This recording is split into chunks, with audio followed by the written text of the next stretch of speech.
I would like to begin by welcoming you all to this webinar on ESG, Environment, Social and Governance. Today's subject pertaining to this webinar is what is sustainability reporting and why is it important? This is a two-part series. In the first part, as in today, we will talk about the importance of reporting, and then in the next session, we'll move on to the various frameworks that there are for reporting on sustainability. If we look at the recent climate change catastrophes in Pakistan, and after witnessing all that, we all should know that sustainability initiatives have become the need of the hour. And every stakeholder in our society has to play their part. In any economy, we know that companies are generally responsible for significant economic activities. Hence, they are expected to take a lead to create a sustainable ecosystem as well. The first step towards achieving your company's sustainability goal is to prepare a sustainability report. A report which will actually tell you where you stand, take a view of where you stand on various aspects, and then set out certain parameters and goals and targets for your future, and then take all the actions necessary to achieve those goals. You have to understand the company's current social and environmental effect on the economy, and then you use that data to improve upon it. So it's very important to see where you stand first. Other than risk management and cost saving, preparing a sustainability report also improves the company's brand image and especially attracts foreign investors. Internationally, if you look at the world, there are trillions of dollars of funds that today would prefer to invest in companies that are sustainable, that follow ESG reporting guidelines, and actually report on what measures they take on ESG. That is why it is all the more important that we, being listed companies, also route that money into Pakistan through foreign investors. I would like to specially welcome our esteemed speaker for today, Ms. Mehak Masood. Mehak is the head of sustainability and ESG at Artistic Milliners. She has a BSc honors and an MPhil in environmental sciences from Questionnaire College for Women. And she also holds an MS in environment from the University of Melbourne, Australia. She is fortunate to have led the environmental agenda in governmental and non-governmental organizations such as USAID, GIZ, the British Council, and the International Union for Conservation of Nature. In her 13 years of work, she has been an advocate for environment and climate change issues with a wide-ranging audience that includes governmental officials, students, diplomats, academia, religious leaders, homemakers, and rural populations.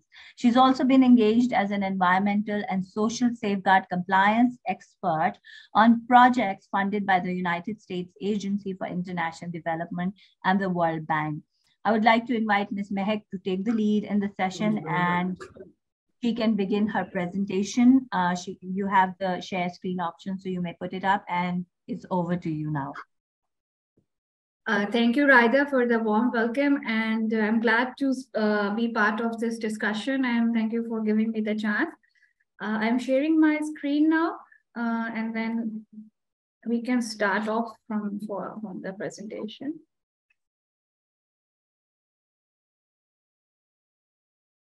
So, hello, everyone. So today we will be looking into the sustainability and ESG reporting and its importance. Raida has explained why it is important and how this why we need to do this in our why we need to mainstream it. I would say mainstream in our daily operations. So what I planned in this presentation is how to define an ESG standard, framework, metrics, and questionnaire. So you know these different terminologies. We try to digress that what are these different terms, what are the main difference between them. Then we will see in a very, because we are lacking time, but in a short perspective, what is quantitative and qualitative ESG metrics. And then I will go through some of the examples of standards and frameworks of measures and metrics.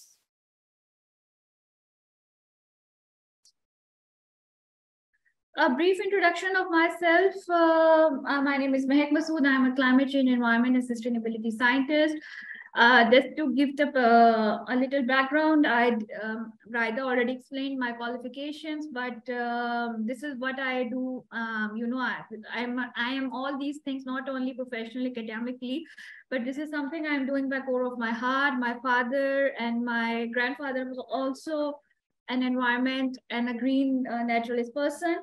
So that's why this is a brief summary of my education. I have got Australia Award Scholarship for doing my master's based on my work on different green issues. So I've been also selected and running a pro bono, which is Green Women Pakistan. It's more about like mainstreaming females, you know, green professionals and their trainings and everything. So let's start. First, we will see what is ESG standard framework, metric, and questionnaire. So this is our first topic I would like to start on.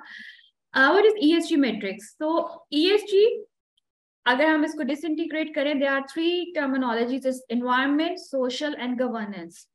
They are similar to other businesses. So metrics, जो कि हमारे different business metrics होते हैं, जैसे हम लोग we have balance sheets, we have financial you know outcomes and metrics, जिसको हम evaluate करते हैं. Then we have HR metrics. So this is also one of the metrics as performance metrics as compared to the other metrics in companies report and perform.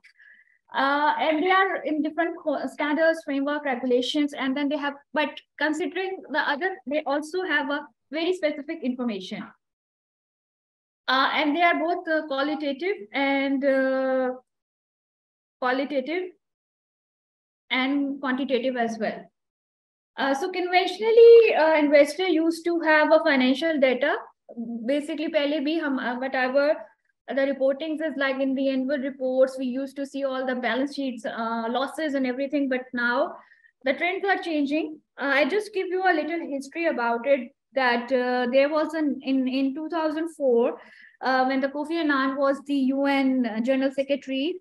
So he actually initiated this responsible investment initiative with working with different financial institutions. So in 2004, they bring out this report, which I prefer everyone to read, which is like who cares when. And then it's on, and then we see the triple bottom line approach also emerges after that. So economic, social, and planet, we all are in that circle. So that triple bottom line also emerges in 2004. And that's how, but then this also diverged into this ESG frameworks. So now the recent times, the matrices are, the companies are using, and if you will be surprised to know, from 2008 to 18 to 2020, there's a 35 million investments, particularly in the ESG and the responsible investments.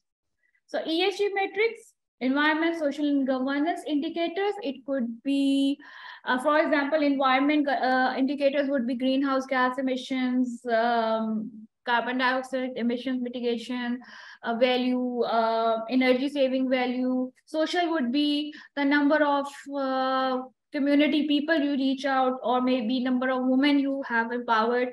And governance metrics could be how many, do you have a ESG metrics or not? So that's how we categorize them in a way. So, and now what is in ESG standards? ESG standards is a detailed disclosure criteria, and it includes, you know, it's more in a structured way. It has performance measures, metrics, It involves a public interest focus, and we have to, it's been developed through a process of public and private sector in, consultations. So after that, this company reports them to different, develop their targets, how they can achieve that. So this is then how this standard will evolve. So we will be going through, and then in the later context, we will be going through different standards as well. Now, an ESG framework is a broader, high-level contextual frame for information. So it includes the principles that provide guidance and shaping understanding of a certain topic, defining the direction of the information, but not the methodology or collection or reporting itself. So it does not specify performance per year, but prescribe high-level disclosure. It may be used with conjunction with standards. Unlike standards, frameworks are created on simpler advisory format. An ESG questionnaire are the different surveys you've been, forward that will evaluate your ESG rating and sustainability performance.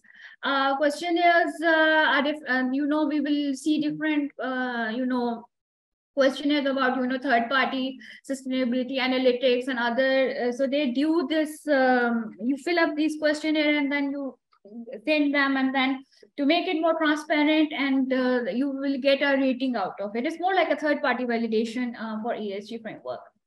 Now we will move to quantitative and qualitative ESG metrics. We have the nature and variability of many ESG metrics. It's also one of the many challenges. Like, this is something which a company struggles at. Okay, what should be added? What should not be added?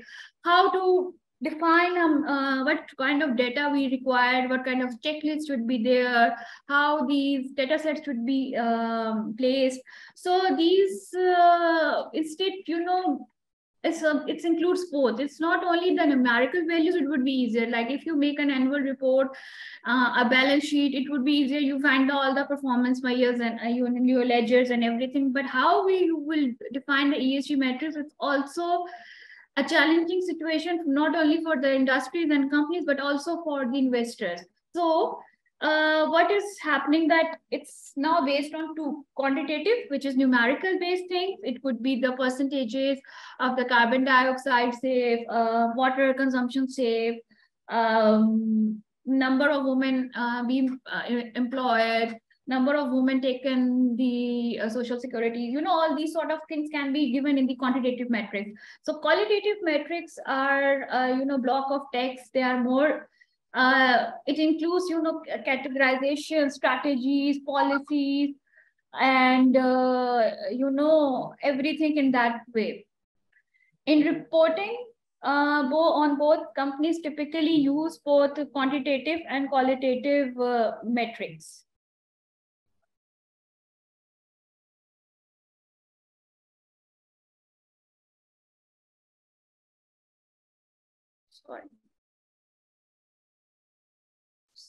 So let's jump into examples of standards of framework offering specific ESG performance measures and metrics. We have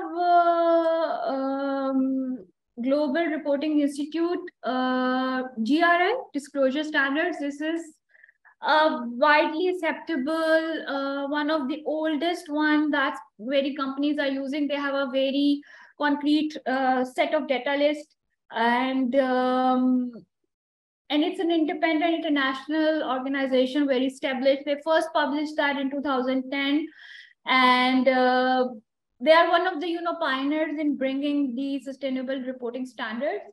And their categories are split into three, which is universal standards, which apply to business activities and corporate governance for all companies. Sector standards, which is on different sectors, include cement, textiles, leather, in that way. And then there's a topic standards as well, which depends on the material impacts. In October 2021, the GRI revised its universal standards, and also they are first sector center for oil and gas. So GRI, they have a checklist. If you study them, you can find the metrics are very well defined. They also explain you how to do though. They are also offering GRI certifications as well. So this is also an personally a very comprehensive standard that being used by companies to report their data. So there's another standards, which is Sustainability Accounting Standards Board, and this is a disclosure. Again, it's a most like a financial ESG, it's a more financial, environmental, and social governance disclosure. And it's also identify industry-specific performance measures and metrics from like different 7 industries. And over their website, you will find different industry, and then it will be easier to see. They are also on topic based on the nature of activities, and there are different performance measures in that way. This is World Economic Forum, which is, where we are all very familiar with that. They also launched their own set of ESG performance metrics, and also stakeholder capitalism metrics, which is also not only included to industry, but it also, any company, any NGO, any business, small businesses, or any, academia, anything like that can also, report and make their on these, can pledge and work on with the WEF disclosure framework. Then there's the carbon disclosure framework. This is a voluntary disclosure of non-financial data, and then it's a quantitative, qualitative and quantitative metrics in a way. It includes greenhouse gas emissions, but also company environmental process performance, but also the social, performance as well. Is also include water security, forest health preservation, the carbon footprint, then the scorecard. It's publicly available, so it's a public disclosure of the companies who signed up for the CDP. Then there's one of the for the real estate, there is the voluntary asset for real estate portfolio. This is global real estate industry's benchmark. This is also a publicly available disclosures. And then is the Dow Jones Sustainability Index. It's another, it's a building specific, again, it's for the real estate portfolio. So, you can see there are different industries and they have different reporting portfolio for them. Then we have a task force on climate rated financial disclosure. And so it was established after the COP21. And it's about a recommendation how we can mainstream the climate-related disclosure. And then the recommendation that we can develop 4 thematic areas, like developing a governance strategy, risk management, and also the targets, and also how we can include climate and social cost in our mainstream that in the businesses. So TCFD disclosure, and again, we will be, there is the GRI standard is very comprehensive. If you make a comprehensive report on on taking on these, you tick mark, you understand all these standards.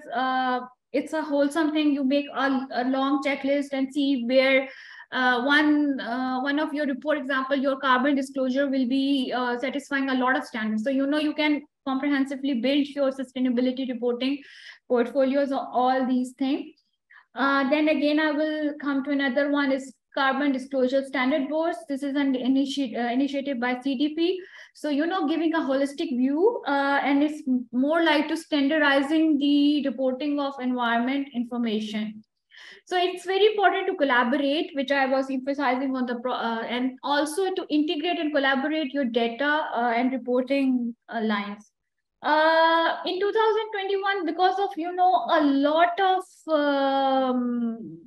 there are a lot of standards which are now, I explained earlier. So now, the GRI, and they all this come and integrate and merging into SASB in 2021.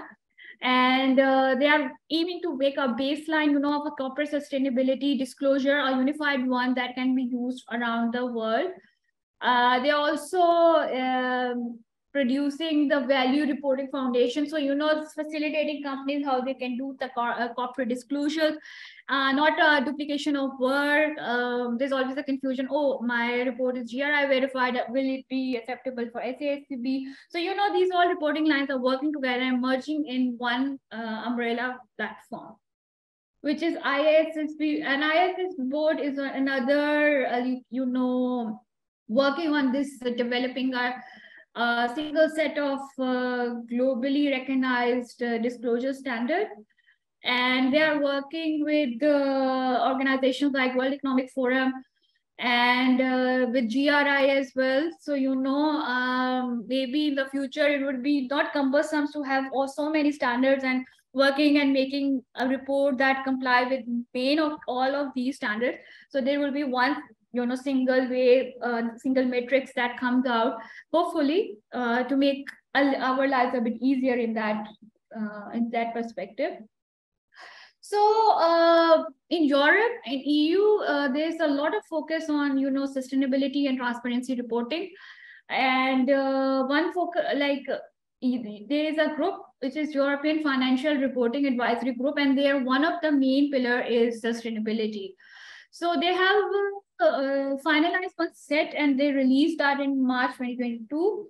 The next is for SMEs, and it's expecting in this year, in this mid of this year.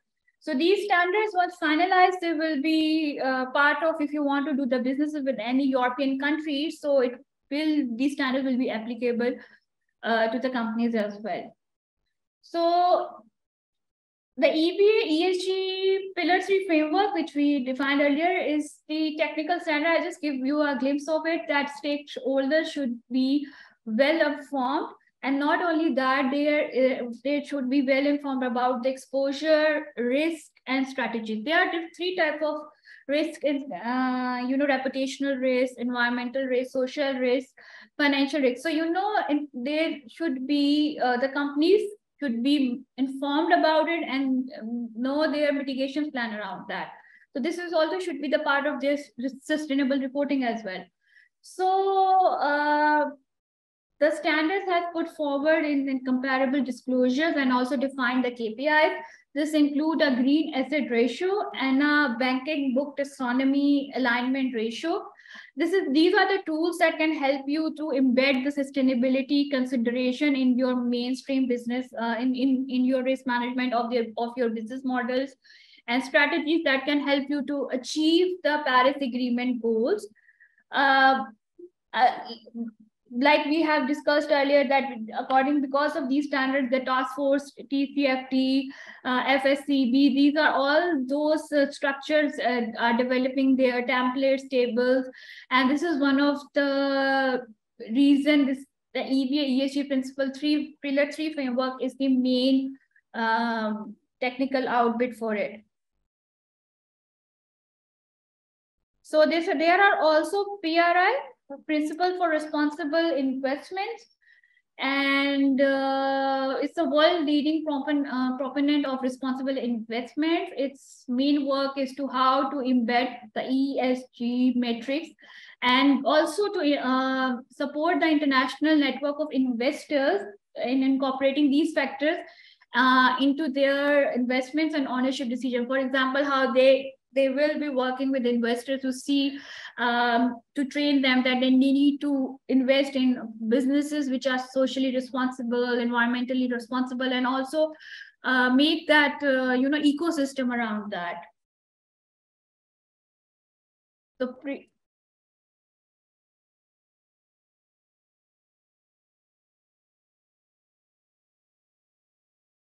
the Sustainable Finance Disclosure is a European regulation, and this is is for the improving the transparency for sustainable environment product, and also to prevent the greenwashing, and to increase the sustainability claims by the financial market participants.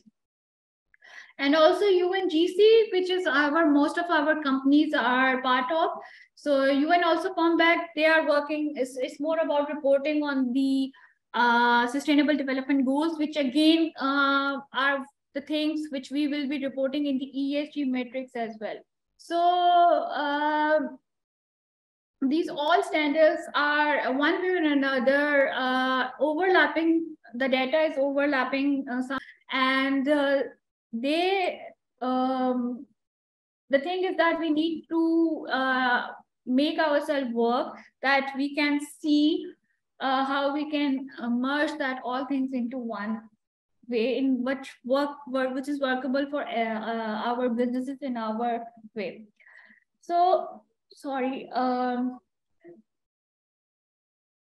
So I am to emphasize about the importance of ESG and sustainable reporting.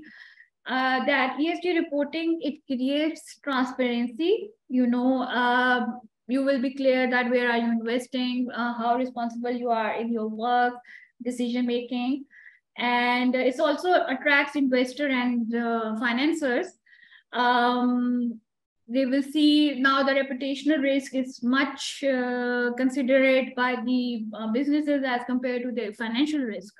So repute speaks for itself. So also ESG reporting, also if you have a mechanism in place, also you will be capable of responding to the regulation change. For example, now EU sustainability laws are in place, so that they are regulating them in that way. And also the stakeholders demand, brands demands, and all these demands. So these are important way by to do so. So what could be the actionable items for consideration? So first of all, you need to devise an ESG strategy. I would suggest like Patagonia, which is one of the trailblazer in bringing out ESG as their forefront and making them a purpose-driven brand. So what we need to do is we need to use the ESG reporting, transparency, and accountability to identify and set our benchmarks and targets. And we need to communicate this ESG related achievement. The action item 2 would be to set an actionable initiative that will support ESG compliance and the organization ESG strategies. So I end my presentation around here. So if you have any questions around, then we can take that up. Right? Yeah, thank you, Mehak. I think I'll just look at all the questions and I'll read out. There's one from Ramin Nadeem, who says, hello, Mahek, my name is Ramin and I'm a BBA marketing graduate. I'm very much interested in finding out more about companies in Pakistan that are open to adapting ESG standards, as the argument that I've heard thus far is that our government does not currently require companies to submit impact report. Therefore, companies in Pakistan see no financial benefit in going forward with the same. Maybe you could just elaborate on the need without really having the government, make it mandatory, huh? Ji, Mehak. Okay, a very pertinent question, Rami. And I think currently Pakistan, we don't have a government regulation around reporting that. But I believe the companies which we are working, they publish their annual report. But considering we have a competition around internationally, it's not... it's just the things are changing. As I explained now, it's more like financial, not non-quantitative basis, not financially we are doing it. So I think we need to, the companies should require to do this reporting. This, neither this government is asking or not, they have to do it. If you have, if I'm speaking from the textile sector, they need to do this ESG reporting because it's been a pressure in that way. most of the companies are going for a science-based target initiative. It's also another kind of reporting, and then again it comes under the ESG framework. So like an annual report, and it doesn't matter that if you, it's again, as I explained, it's something, it's a need of, and the international markets and different and companies are, they need to showcase their work, what they need to do for climate change, environmental conservation in true sense, and that they also value that in way. I think there's a two-pronged reason to reporting on these aspects. One is once you start looking at your own bottom lines and your own activities, and you take measures to conserve the environment or also follow corporate governance, it improves the company's own operations and has a direct impact on your bottom line. So that's one major area. The other, for example, if you save paper and you start automating your processes, you would actually not be buying as much paper, procuring that much paper that you do today, which indirectly also leads to not printing out, which means again saving all that. So if you really look at smaller steps and you take all those measures, it has an impact on your bottom line and hence your top line as well. On the other hand, if you're into if you're a brand and you are looking at customers who are users of your brand, and when you are seen as a company that is environmental friendly and following and and adapting and adopting sustainability measures, and you're a sustainable company per se, you would have a better or improved brand loyalty and following and maybe usage as well. And simultaneously, if you're an exporter, your buyers and your stakeholders, in at least those who either are sending you or raw material or buying your produce or your manufactured items, you have a better acceptability and positive relationship with them also, and they would be more inclined to work with companies that are sustainable. So I think that kind of sort of sums up why it is important, irrespective of the fact that it's made mandatory by the government or not. Acha, next question: what tools does Artistic currently adapt to produce their ESG reports? Globally, Morgan Stanley, Fitch Ratings, and S&P use their own databases and tools. Ji Mehak. Well, rather, considering I will give you a background that I did my project in Pakistan. There used to be an Pakistan Environmental Reporting Award, which was done by ACC and WWF. So I personally, if I can say, it's personally my favorite is GRI standards. But for me, considering now we have, as you explaining, the customer and the international demands that's been ongoing, it would be great that we, for myself, what I will do is like to, make a list of all the checklist of all the standards and see which one we can do it. We can report maximum of SASB, or maybe we can make a report that satisfies, comply with different standards. But personally, GRI is a very comprehensive one, and it covers a lot of work and major metrics in that way. We have one more question. Do you have any chart or risk assessment template on ESG, or especially on SASB standards?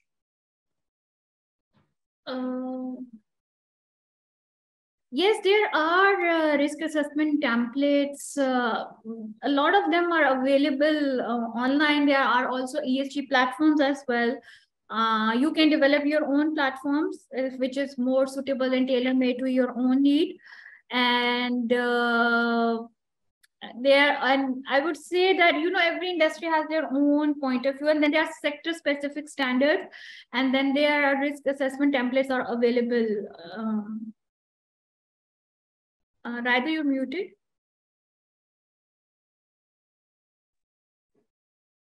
Yeah, sorry. The next question is, please shed some light on the licenses that all exporting companies here need to get mandatory for export in European countries. Would you know of any such licenses? I think that's a little off topic for that. Particularly nowadays, a due diligence law coming up in Europe, which is a lot. Again, it's coming, as explained, it's involved a lot of ESG reporting and environmental reporting. So I think, I'm not sure this is, and it's still needed to be approved from the from the Parliament, EU Parliament, something that's needed to be done. So after that, there will be more due in that way, but I'm sorry, not very well versed with other licenses for exporting companies. Not my domain in that way. Okay, एक दो अच्छे interesting वो हैं. Without government support or regulations, don't you think in Pakistan ESG principle is difficult to be implemented? Well, see, okay, okay. So basically, we do have in Pakistan, we have committed, we have national development contribution, we have NDC targets. So that's government on targets that's needed to be done. ESG reporting is, I think, is voluntary at the moment, and also the business needs at the moment, which include, moreover, sooner or later, the government also will be supporting these things, because they need to report back to UNFCCC. They have enhanced transparency framework if they want to have a climate financing. So this is overarching in that way. So just making it mandatory that government support and then you do the ESG reporting, I think the companies and businesses should be more proactive to prepare themselves, because one way or another there will be data requirements from the government as well on their environmental, social, and governance. That there's a CSR rebate that government offered to businesses, public listed businesses. So that only been received if you report back to them. So if you're not reporting properly, then you will not get that rebates. And then there are other rebates you can find that. So I think ESG is also reported, and I am sure there is no harm in not doing it. Okay, next is, ma'am, what could be the right way to keep companies accountable with regards to sustainability and avoid greenwashing? For instance, UNGC asks the organizations to do a self-assessment and self-implementation of the 10 principles. Isn't it a lacuna in the ESG reporting and assessments? Would love to hear your take on this. Okay, yes, there is a lot of greenwashing that's been in place, but now, if we have to remain in the business, we have to do it something from very core. For example, the textiles, they are investing in businesses of organic cottons, because again, they are finding the business case out of it. Coke, Pepsi, they are investing on plastic recycling and agro, because they found a business case out of it. So, and then again, if this is helping, this help their own businesses. So yes, there is always, it's more on accountability. It's more on, on a personal level and personal, personal domain. So, but again, if you get your ESG verified, if you get your data verified, from, for example, if you have a GRI verified report, but it will again give you a credibility. You will get it verified from the GRI professionals. So they will give you a verified certified that you are doing all these things. The greenwashing is there, but I think the most important thing is the self-accountability. And again, there are different environmental laws if you come from the government perspective, which sees, and then there are tax laws, and all these laws are in place, which is there to help companies accountable. So whatever they're doing, the social impact and CSR work is something they are doing out of their good conscience. So instead of, I would see, we should see the brighter perspective instead of being in a criticizing mode that, oh, this will be not maybe the 2 companies are not doing, they are doing greenwashing, but there are other 8 companies which are potentially doing it. So let's emphasize on the 8 as compared to the 2. Interesting. Thank you, Mehak, for such a good response. Another question is similar to this. Are there any audits conducted for that? And which I think you did explain that you can approach the GRI professions to evaluate or gauge your report. Is that it? Or are there any other audits to verify that the reports are? Okay, audits. It could be, for example, in textiles, we have a Higg Index, which is like a sustainable calculation. It's like every brand has developed this Higg Index. So we do the self-assessment, and then it's been verified from their Higg verifiers. So even if you want to do it, that there are ESG audits as well, there are ESG certificates as well. So that can be done. For example, if you make a report and if you submit to GRI, and then they give you a verified, so that they do their audit. So there are different auditing bodies that give you a credibility around that. So if a company wants to do it, and if company don't want to do it, it's also their own discretion. Great, thank you. I think there's one more comment or what. Recently, Ministry of Climate Change has published its climate agenda and targets. How much of it engages the private sector and ESG measurements and assessments in it? So basically, are we trying to get an insight of it? I'm not sure whether it's a comment or... It's not the climate agenda and targets, it's the national determined contribution which Pakistan has to submit as per their commitment to Paris Agreement. I was also part of the expert team that we're working on the NDC revision and ambition taking, and also developing the MRV system in Pakistan when I was working with Ministry of Climate Change in my previous role. So that has set the targets that we need to curtail our emissions by 35% as a country by 2030. So now the Ministry of Climate Change, they have 2 mitigation working group and then adaptation working group in government and public sector. So now they are also need to develop a monitoring, reporting, and verification system, which is they are first implementing it in public sector, and then it will cascade that to the public sector. So again, then as I told you, this will be somehow the data will be asked by the governments sooner or later in that domain, as it's happening in other countries. And also, yes, government is engaging private sector in it. It's not very rapid at the moment, but slowly they will be involving the government in achieving that targets and how we can do it.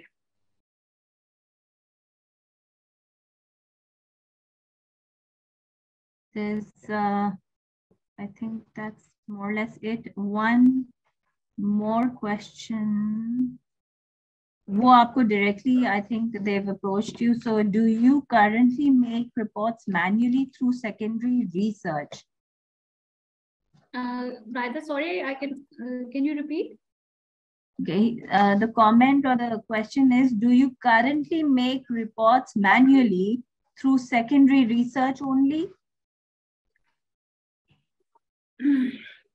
So these reports, I mean, if you study, and it's a company annual environmental and ESG performance. So it's not the secondary data, it's more like primary data, which company has done over the year. So it's not like it's more like an annual report which financial people develop. So it's more like an ESG report. So it's on, they are not they are, of course, they are written we need to write it down, and then it's, give the compile the data and then publish that. So it's the company, it's a very primary data as well. It's the primary data, not the secondary research. Yeah, that's actually what I was also wondering, because if the companies are reporting on their own things, it would be primary data. It would not be secondary data, because this is information that is readily available and based upon which they actually publish reports, whether it's a sustainability report or whether it is a part within their financial or annual reports. It could be a section within the annual report also. So it is direct primary data, which is information from the company's own operations, their own environment, their own impact on the environment. I think that's more or less it. There is one more question about PSX. If companies report on WEF performance matrix rather than GRI standards, would it be approved by PSX, or is it mandatory to submit report on GRI standards? So just for your record, PSX has not yet rolled out our guidelines on reporting, neither have we made it mandatory. All the companies that are reporting on ESG or actually publishing their own sustainability reports are not are totally voluntarily and not because they are made mandatory. Although within Pakistan Stock Exchange, top companies, top 25 companies or top performing companies awards, within the criteria of evaluation, we have certain percentages for companies reporting on ESG, on sustainability, on SDGs. Even companies who report on CSR get a certain percentage or weightage. So yes, we have those as within criteria for being evaluated for top performing companies, but as yet we have not made it mandatory, and we haven't outlined any specific template or framework for reporting yet. I think with that, we don't have any more questions. So thank you very much. Stay tuned for the next session of the same series, where Mehak will talk about various frameworks. Yes, Mehak. Yeah, Raida, just wanted to add, I should have added in the for the bank sector. State Bank of Pakistan has released an ESG guidelines for banks to accept that. They are regulated to include that. Now this is a regulation for, but then again, if the water ministry, set out an ESG guidelines, and then we need to do that. So already Pakistani government is also on that track. Just wanted to add that that there are ESG guidelines for Pakistan. State Bank of Pakistan also issued that. And at Pakistan Stock Exchange also, we've set up an ESG task force where we are working on putting together a guide for listed companies to abide by. And obviously, once the guide is out, any company, whether they're listed or not,